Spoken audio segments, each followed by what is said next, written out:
We live in a modern, hyper-connected world where everything is becoming smart and connected. Curious about what lies ahead and how this will impact your daily life? I'm Brett Jordan, and this is Smarter Everything, a podcast on the future of connectivity powered by Affero. It seems like everywhere we look these days, people are talking about AI or artificial intelligence and expressing their fears, their concerns, and their overall excitement for what this could mean. To be clear though, AI and ML or machine learning, these are not new concepts, and some companies have been using them for years, if not decades, long before they were cool and all over the news. But most of these companies were using highly specialized and trained models around key applications and solutions. It seems like overnight this field of AI has gone from a specialized research project and system for dedicated tools to a general purpose AI system that can do generative work and provide fascinating interactions, even if the responses given are inaccurate or seemingly completely made up, often called a hallucination. In today's episode of Smarter Everything, I will be talking with Dr. Saurabh Shintre, a researcher in advanced AI solutions that has worked at both Symantec and Splunk. We will be talking about the recent release of OpenAI's ChatGPT, what it is, how it works, and how it could impact our daily lives. We will also talk about some of the various concepts around AI systems, like what is generative AI? What is a data black hole? How are these systems trained? And what is an AI hallucination? Here is my conversation with Saurabh. Saurabh, it's really great to see you again. It's been a while since we've worked on some fun projects together. What have you been doing recently? Nice to see you again, Brett. I remember we had a good trip in Prague a couple of years ago. I was at Symantec for a little bit, then I was at Splunk for last about a year and a half. And in the process, I've been thinking a lot about AI coming up into enterprise environments and what kind of security issues that's going to cause. And I think a lot of that thing has actually changed now with these large language models and ChatGPT and everything else that's coming on the scene. So I'm thinking deeply about what kind of security and privacy and ethics related issues these things are going to cause and want to dedicate my time to that. Maybe today we can talk a little bit about that and kind of get some of your insights there. Yeah, sounds good. So before we get started, do you want to introduce yourself and give a little bit of your background? Yeah, sounds good. And thanks for that. So my name is Saurabh Shintre, and I was until recently a principal machine learning threat scientist at Splunk. And before that, at Symantec, we were together. So I was a researcher at the Symantec Research Labs. And my research interests lie in the domain of machine learning and security. So we started looking into these interesting attacks that were coming up in machine learning, where you can take like a computer vision network, let's say, which is designed to detect a cat versus a dog. And then there was this new problem that came up with these models that you can take a picture of a cat, just strategically change a couple of pixels so that it still looks like a cat to a human being. But to the model, it starts to look like a dog, or the model starts to say that this is a dog. And of course, you can see where this goes, right? If you have a self-driving car that uses computer vision and someone can adversarially change a couple of pixels or something like that for a stop sign and make it look to the car like a 60 miles per hour sign, then you're going to have like real concerns. So we started working into this space when I was at Symantec. And that sort of has been my introduction and also like the beginning into this field of AI security. Before that, I did my PhD from Carnegie Mellon, also in security. And I speak on issues regarding machine learning, security, deep fakes and stuff in public places as well. So like places like CNBC, Washington Post. I'm also a program committee member for RSA conference for the track of AI and ML. That's fantastic. Yeah, Carnegie Mellon is an amazing school. It's clear that you've contributed a lot to this space. I know the work that you did at Symantec, was really fun. And Symantec has used a lot of AI and ML systems for a long time, long before it became interesting and cool. And some of the research that you were doing there in SRL was really impressive. There's been a lot of work and a lot of media attention, especially around the various things that OpenAI has done with ChatGPT recently. So before we get into that, can you explain what is generative AI and how is ChatGPT, OpenAI stuff, how is that different from earlier ML approaches and models and stuff like that that's been done? The generative part is essentially a different type of use case for ML, right? So you can use ML for classification. So that could be like, I want to look at some data and I want to say what is good or what is bad, what is malware, what is goodware, what is a cat, what is a dog. So that's sort of the typical use case that we associate machine learning and AI with, which is of classification. The second use case, which is what these models really do, is the generation part. So the question is that if I feed to the model a lot of pictures of a cat, can then it create new pictures of cats that didn't exist before? So you're not basically trying to classify between two things. You're trying to say, hey, I'm going to give you so much data and I want you to understand what a cat means so that I can basically tell you to come up with a new picture of a cat, the one that you haven't seen in the training data, and you can generate one. So it has some interesting use cases. So for example, one use case is that you can understand styles, right? So I have a picture of Van Gogh and now I want the same picture, but I don't like it in the style that Van Gogh did. And I want it to look like how Monet would make it.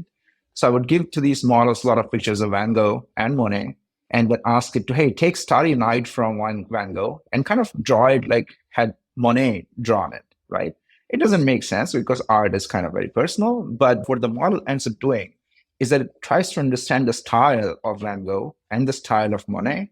And then it also has the capability of converting data that it has seen from one part of style to another style.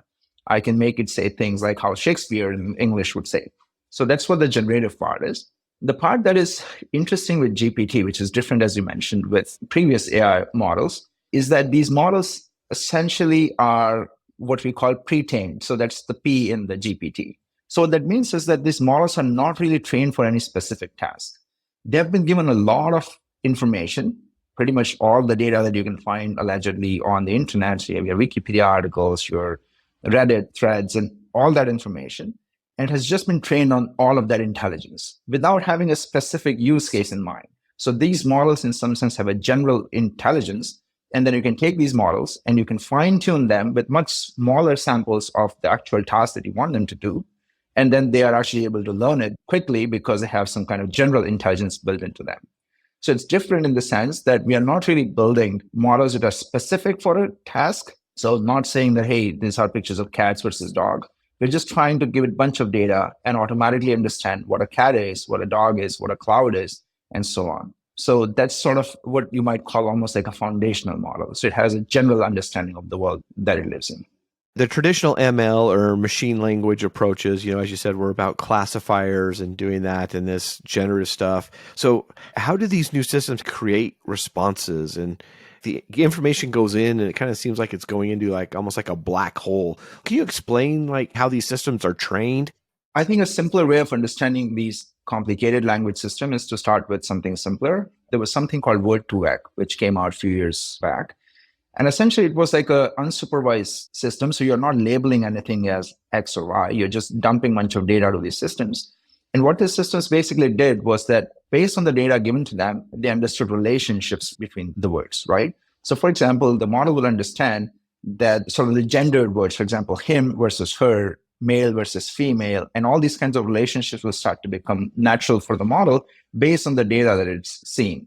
That's how these models work, that you dump in a bunch of data, which is all unstructured, and then you help these models understand relationships between words, which also allows them to see that if I give you a sentence which is half complete, based on the sentence that has been inputted, the model knows what is the likeliest word to come after. And that's how they start completing these sentences. Systems like Word2Vec in the past were restricted to shorter sentences or even words. The main breakthrough in some sense with these transformer systems is that they can actually generate very long sentences, which actually have semantic meaning. And that's how I think the ChatGPT stuff is working then, correct? Yeah. So ChatGPT also has some other interesting breakthroughs that they went to. One of them is reinforcement learning through human feedback. So ChatGPT is more of an interactive system, right? So it's almost like answering questions based on what you are typing it into. A generative system, what it would do is that you would just give it an input saying, write me a resignation letter in the language of Shakespeare, and the system will just start typing it out. What ChatGPT, I think, also does on top is that it can have whole conversations. And the reason why it can do that is basically through this approach of reinforcement learning through human feedback, where these generations that happen also go through human experts, especially on matters of language. And then they give a feedback to ChatGPT based on whether the result was good or bad. And then ChatGPT also trains itself on sort of trying to come up with the best answer in the future that would satisfy these experts. So that's really cool. So they're creating responses based upon the data that they were trained on. So can these responses be trusted?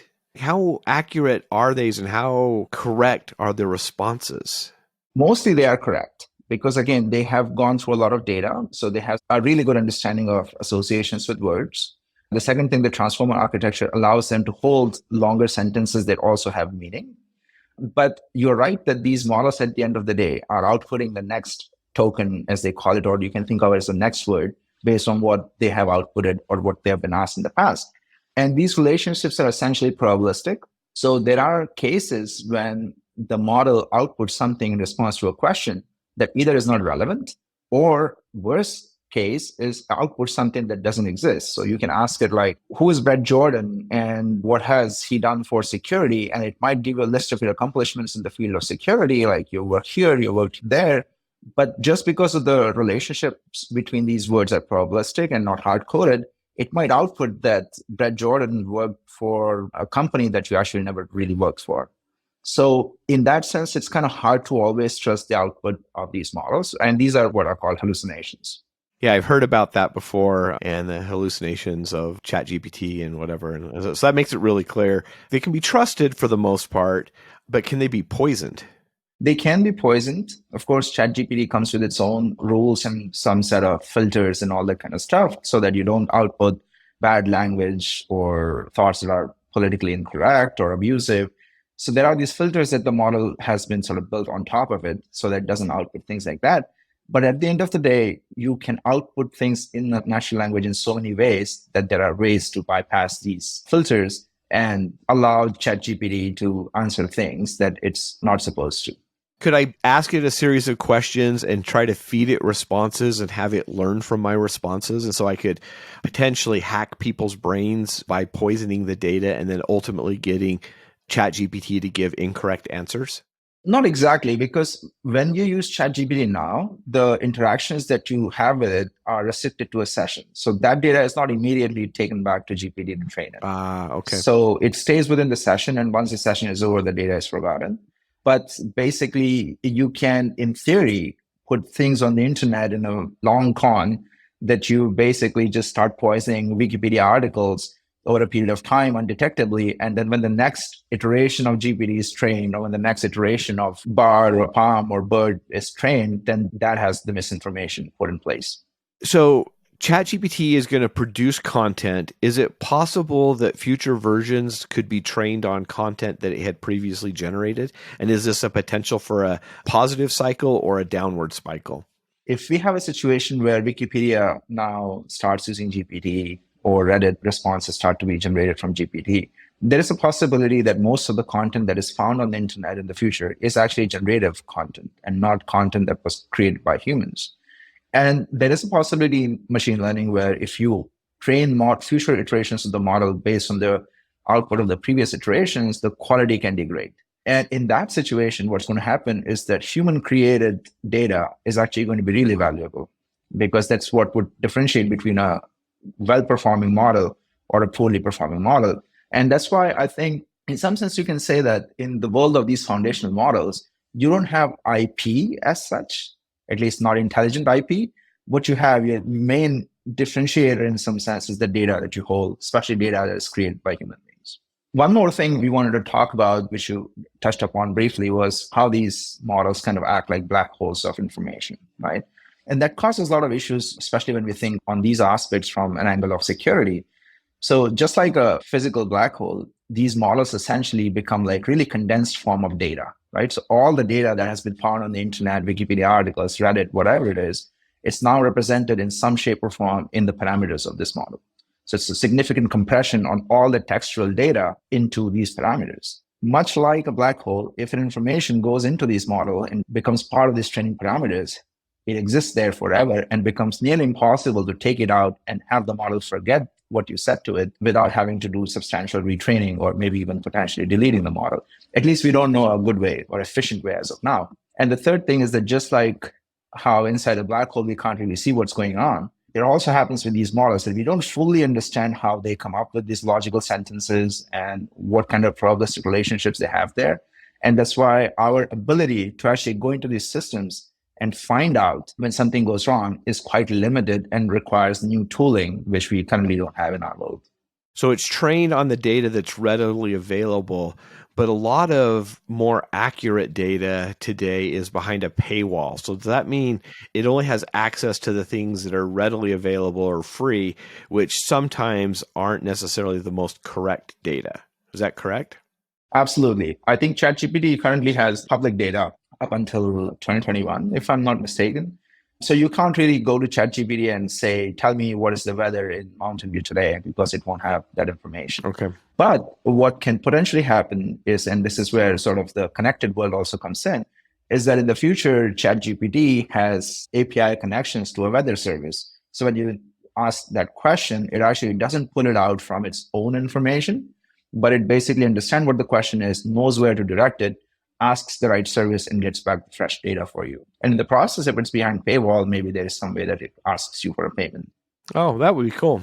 I was helping one of my children with some math homework, and I understand math really well. I've taken a lot of math in college, but the question was kind of weird. And so we used ChatGPT to ask the question, and it gave a completely wrong answer. And I was like, well, that's like wrong. And it's interesting having a discussion with your kids, and like, but it came from the internet. It came from ChatGPT. It's probably right. And I'm like, actually, no. And so I went through and I did the problem by hand, and then showed the comparison with ChatGPT. You know, my version was right and was correct according to the back of the book, but then I showed them why the one in ChatGPT was wrong. And so then we went and did some actual internet searches, and we found that the response from ChatGPT was out there on a lot of websites and a lot of people's responses, but there was always comments that, oh, this is wrong. A lot of it deals with order of operations and things like that.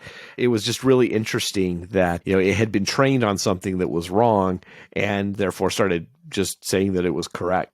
Yeah, and I think this is sort of a problem that will happen. As I mentioned, that the second part of ChatGPT's training is this reinforcement learning through human feedback. So you have some experts who are coming in and saying that the responses being generated from ChatGPT are good or bad, and then sort of retraining the model. But it depends on who's the expert for what, right? So if you're looking at language, sure, some person can easily tell whether this makes sense or doesn't make sense. You know, capital of United States is Washington, D.C. It's easier to identify. But when you ask it a complicated math question, then depending on who the expert is, they may say that, yeah, this looks right, or they may say it looks wrong. So when you are looking for using these kinds of tools for like specialized things, like solving math problems, or like asking it to do like, is this an attack, for example, that I'm seeing in my environment, then you better make sure that the models have been trained or fine-tuned at least to represent the learning of experts in that particular field and not just general experts in the matter of language. Yeah, that's something definitely that we need to think about as a society as these roll out, this defendability of the response, and how you talk about it being a black hole and how we don't currently know what's going on inside. Like, those are some things to work through. What are your thoughts on like these responses that it could be patented information or copyrighted or stuff like that? This brings a larger issue around ethics of training and data collection and all that kind of stuff. You're absolutely right. There's a worry about ChatGPT outputting a response that is copyrighted. There is another issue of it basically saying things which are wrong or malicious. So there was recently a case where somebody was trying to use some suggestions on libraries to be used from ChatGPT or one of these systems. And I don't know how the system was gained, but was outputting libraries which are known to be malicious. But when it comes to copyright issues, it's an issue of ethic as much as it is of technology. So different countries will have different take on it. I recently read somewhere that Japan is saying that learning cannot protect you from copyright protection. So if you have data that's copyrighted, that's okay. But if somebody just wants to learn on it, you're not really protected by copyright laws. So there are nuances to that judgment for sure, but I think a lot of these discussions is going to show up in sort of the legal corridors. And I think we are not yet prepared for like having all the nuances of this discussion happen. When we've talked in the past, you've mentioned that these LLMs, these large language models, they have what you called a temperature value. And it was to determine how much randomness you wanted in your response. Like, what does this mean? So basically, as I said earlier, that the way these models are thinking is that based on the sentence or series of tokens, as they call it, that I've seen in the past, what is the most likely output? So they don't just have the next word for you. They have a series of next words from which they could pick, each with its own probabilistic value or likelihood value. So the temperature value is what sets how the next word is going to be selected from this probability distribution. When you want a deterministic response, you set the temperature to 0, which means that I don't want any randomness. According to the model, give me the most likely word every single time. But when you want to use it for something creative, right? So let's say if you're writing a bunch of like resumes for different companies, you don't want each resume to be exactly the same word to word. You want in some cases to use one word, in some cases another word. So in that case, you can set the temperature to be a little bit higher. So it can go as much as 1. And then basically what you're saying is that don't just give me the most likely word, but from this distribution of top 10, let's say, pick something randomly as well. So every single time the output is a little bit different. So if you want to do something creative, then you want to set this temperature to be a little bit higher because you want some randomness, some creativity, so to speak. Oh, that's really cool. That makes a lot more sense now. You were mentioning a little bit about this learning and the Japanese laws and pieces. Like, where does generative AI and ChatGPT fit in the education? Do you have any thoughts or opinions there? I think there's definitely a worry that students will start using ChatGPT to write their essays and all of those kinds of things. There's also a concern of even more serious professions like lawyers will start using ChatGPT for writing their description of a lawsuit and stuff like that. I think the student case is a little bit more interesting and something that we all have to think as a society, that why do we teach our kids and judge them or test them on the basis of things that can now very easily be done? It happened to me, but I'm sure it also happened to you when you were growing up, that we had a lot of our time spent on like writing and how beautiful your calligraphy was. And you would be judged upon that, right? And now we all use keyboards. So I don't know if kids today are being judged on how well they can actually write their calligraphy. So I think there's a lot of questions that are going to come up, like why are we testing our kids in some sense on these kinds of tasks that can now easily be automated? But the other point is that, as you mentioned, that you still want kids to have some kind of reasoning skills being developed because ChatGPT's responses are not always going to be accurate, right? So you do want them to learn math, logic, and all those kinds of things. So maybe it changes the structure of how we end up testing kids or students in exam. Like, for example, I think just today there is a new version of GPT-4, which was trained to crack like MIT's coursework exams. And I think it got 100% on it. Wow. It doesn't mean that, oh my God, this system is so smart. It's not as smart as MIT students. It's just that when it comes to testing those students, we're probably doing it in a way that maybe we need to rethink. In the case of like using these kinds of models, generative models for like lawsuits and stuff, I think there have been cases where there's an explicit ban on this being used in writing case law descriptions. In academia, there's a problem like we used to spend so much time writing our own papers and had to be very careful about the words and stuff. Now you can just ask ChatGPT to write an introduction, but then does it count as a co-author or does it count as like as an editor? So there are a lot of interesting issues here that I'm sure that we have not fully thought about. But I'm generally an optimist when it comes to technology. We'll figure this out. We've done this in the past. I've obviously done a lot of editorial work and a lot of really long specification documents and stuff like that. And one thing, that I think could be useful is it's often easier to edit a document, what we call red on black versus black on white. Black on white is the initial writing of the content. And it seems like if you could have an AI system that you could talk to and tell it all of your thoughts for your introduction and what you're thinking about, and then have it write that out for you. And then you could go back in and edit it and tweak it and change it, kind of like a voice to text system, but it is a little bit smarter. And so it could combine your various thoughts and put things together. And another thing that I think is important for society to understand is I remember back when calculators weren't allowed in the classroom. Now my children go take the AP Physics and AP Math exams and they're allowed to bring a calculator and they're allowed to bring a graphing calculator. And so I think there is this natural evolution, but like what you've talked about, I think is really important. I mean, obviously you're an expert in this space. You have years and years of experience in dealing with this. So your insight is so valuable.